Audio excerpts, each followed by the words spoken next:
So people ask me, as a 35-year-old man, why are you wearing makeup? Well, today, I'll tell you.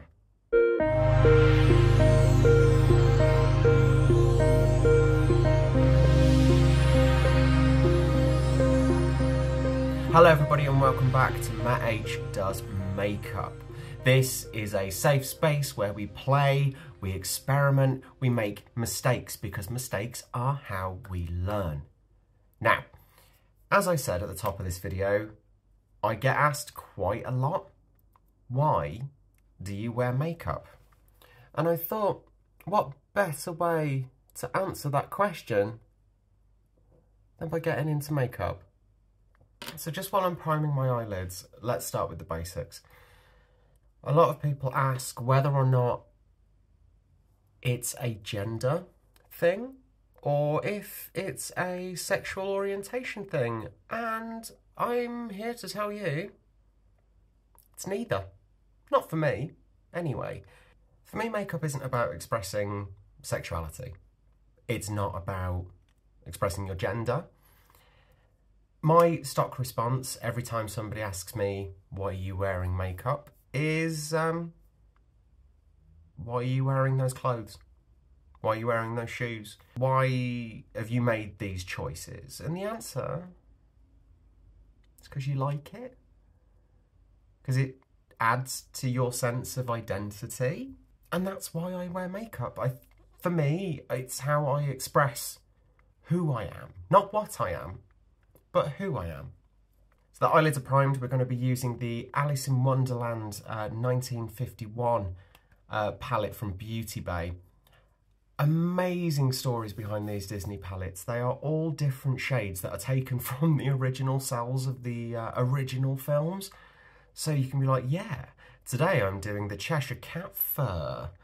That's just nice, isn't it? It's nice. Nice little throwback. And the packaging's lovely as well. And by this point, they are dirt cheap. So if you want to try it, go for it. They've got all sorts of Alice in Wonderland ones. I think there's a Aladdin one, maybe?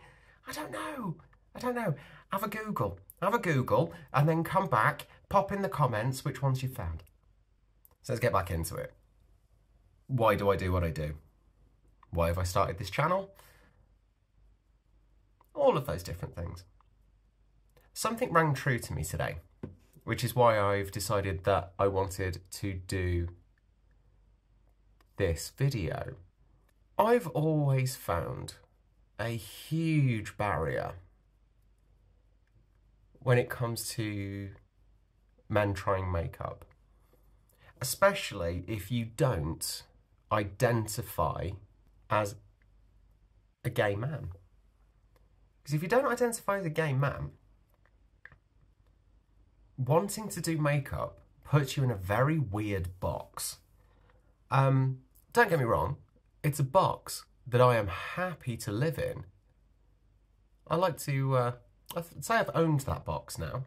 I think it comes down to the assumptions that people have when it comes to seeing a man in makeup. When I was growing up, men in makeup meant one thing. It meant that man wants to be, or wishes they were, a woman.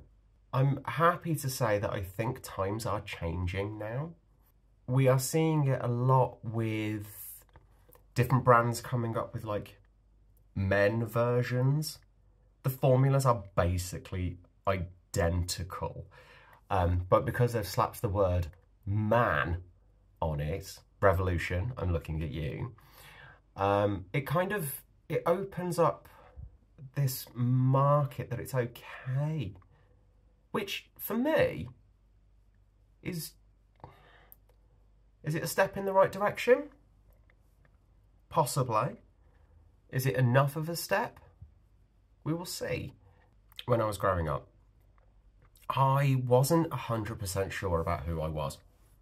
And I think we all go through that, don't we? I think we all have those thoughts, those comments, those queries about who am I? What am I supposed to be? But to be honest, that's all a little bit too deep for this channel. Let's narrow it down to, how do I express myself? I think with a lot of men especially, if you're interested in makeup, your first go-to is Drag Race. Yes, I know. And there'll be a lot of people who love Drag Race. I used to be one of those people because I wanted to get inspired and learn how to do makeup. And more importantly, express myself as a character to the world. Needless to say, recently I've gone off Drag Race. Not just the repetitive cycle of it all, but in some ways the expectations that it gives to people who are just starting out and who want to experiment and play and make mistakes. It sets such a high entry-level bar that I think if I was to start this journey now, I would not be able to overcome. I just wouldn't. It just wouldn't happen. Most of it does come down to finances. It does. These people are spending thousands and thousands of pounds on makeup, outfits, hair. And here I am in the UK with I've got a Superdrug, I have a Boots, I have, if I'm very lucky, some sort of cosmetic outlet store. But how is somebody like me supposed to have the freedom to experiment and play and figure out whether or not this is something that I can do? But then something happened. Truth be told, I met someone and they really helped me sort my shit out in like the most coherent way of putting that together. You hear all of this, you know, you gotta love yourself, you gotta be who you're supposed to be. Until somebody tells you that that's okay, that's a really scary thing. That is a really, really scary thing. Sometimes you need somebody to give you permission to open a door, to see what's inside that door. And you know what? I'm glad they did. Anyway, I'm rambling. This is the e.l.f. Camo Concealer. Giving yourself permission to be who you want to be, you cannot underestimate that power.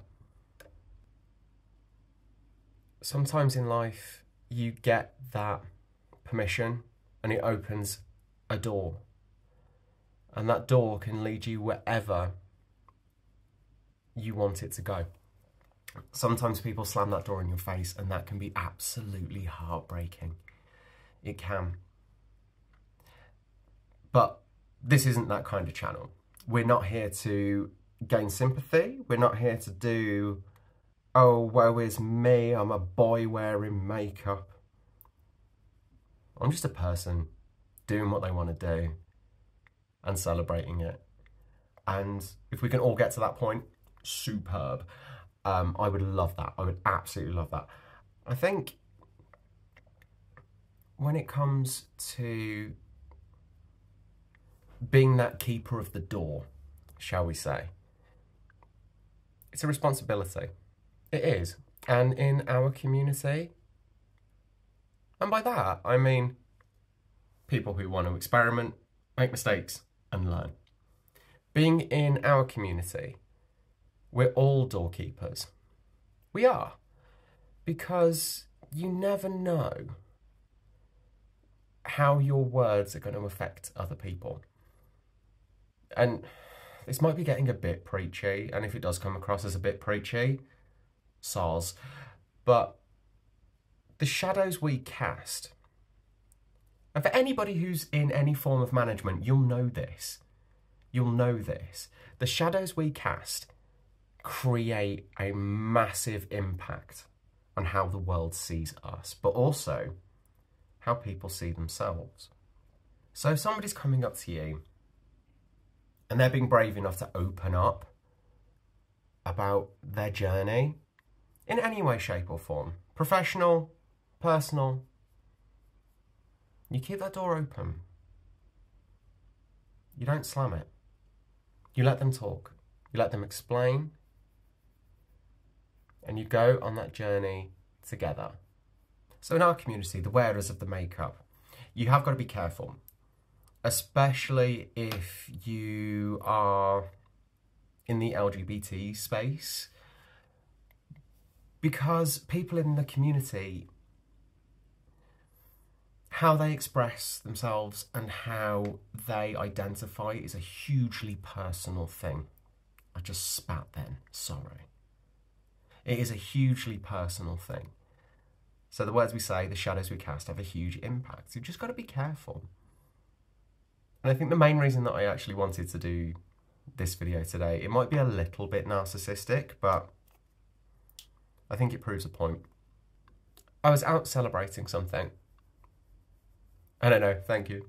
I was out celebrating something and I bumped into a young person and we just started chatting, as you do, because I'm a very sociable creature. And the conversation of makeup came up. The conversation of them being non-binary also came up. And that's when I knew that I was talking to somebody who was starting their journey. Somebody starting their journey, whether or not they may like to admit it, is a fragile creature. And they are impressionable because they are looking for advice. If you're anything like me, you want to be the person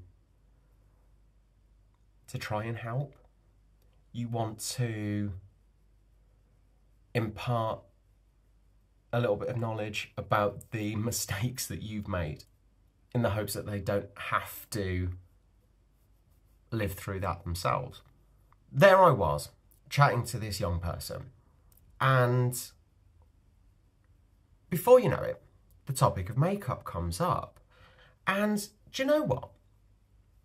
This person was so keen to experiment.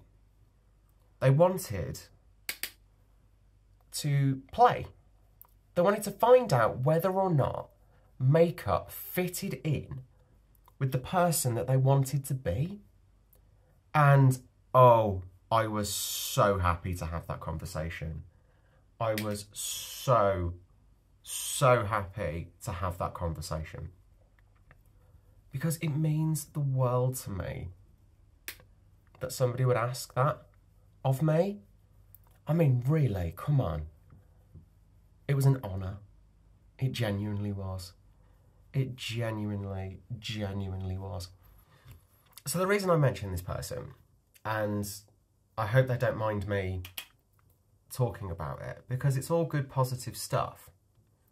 The reason I mentioned it is, as I said, they were unsure. They were unsure about makeup. And little old me had this conversation, just talking about, you know, what products a beginner might want to use. And being really honest, it's like, what's your budget? How much money do you have? How much money do you want to spend on your first steps? Because it's a big commitment, and not everybody has the pockets to go, yes, I'm just going to go down to my local Sephora. Which, for anybody watching outside of the UK, there's no such thing as a local Sephora. They've only just opened one in London. If you want to go down to your local online retailer and drop an absolute fortune on stuff, you can do that. But not everybody can. So we spoke about money, we spoke about budget, but more importantly, we spoke about what they wanted to achieve. And not very many people ask that question, I've found. Why do you want to wear makeup? Like at the start of this video, I said I wear makeup because it helps me express who I am. Me as a person.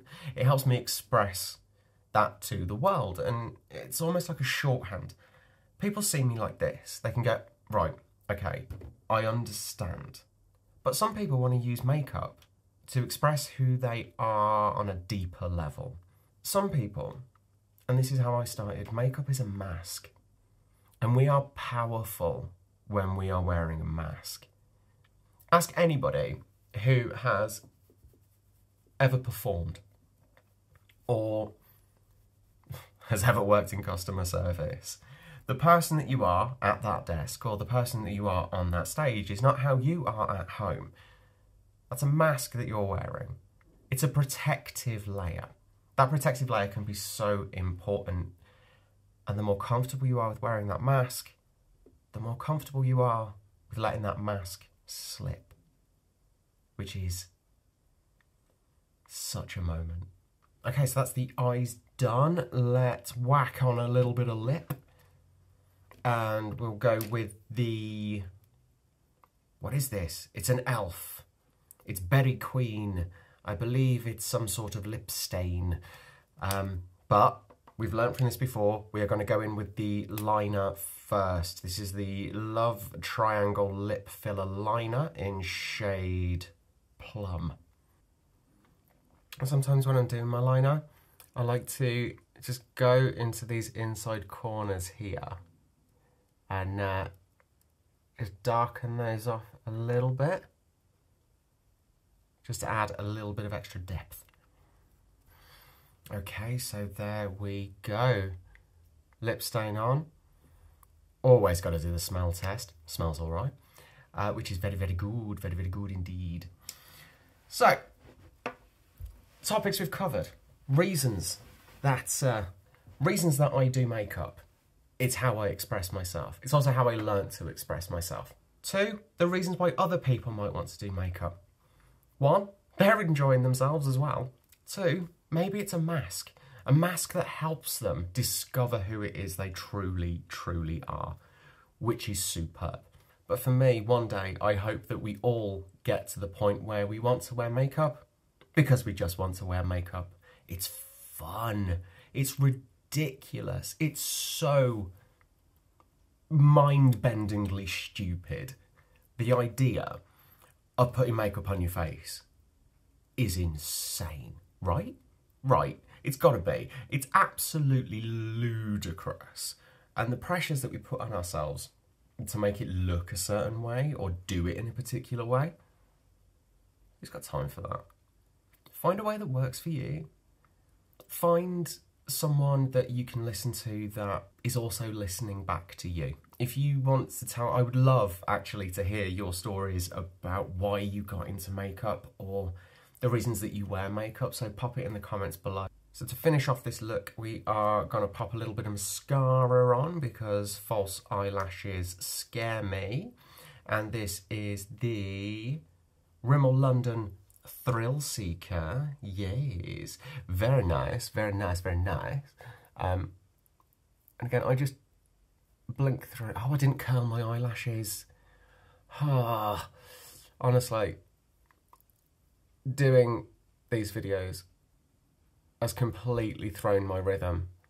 I'm trying to remember to talk and apply makeup and not miss out any of my usual steps. Honestly, it's so tricky. It's so tricky. But don't feel sorry for me. Or do. And if you do feel sorry for me, why don't you subscribe? And then you can see my journey. Hopefully I'll be getting better. And hopefully I can bring you more stories of people that I meet. People that might just need a little bit of extra help on their journey. A kind face. I'll say a kind face. A round face. And that's all we can hope for, isn't it? Right, I think we are done. Thank you ever so much for stopping by, and never forget, play, experiment, make mistakes, because mistakes are how we learn. We'll see you soon. Bye.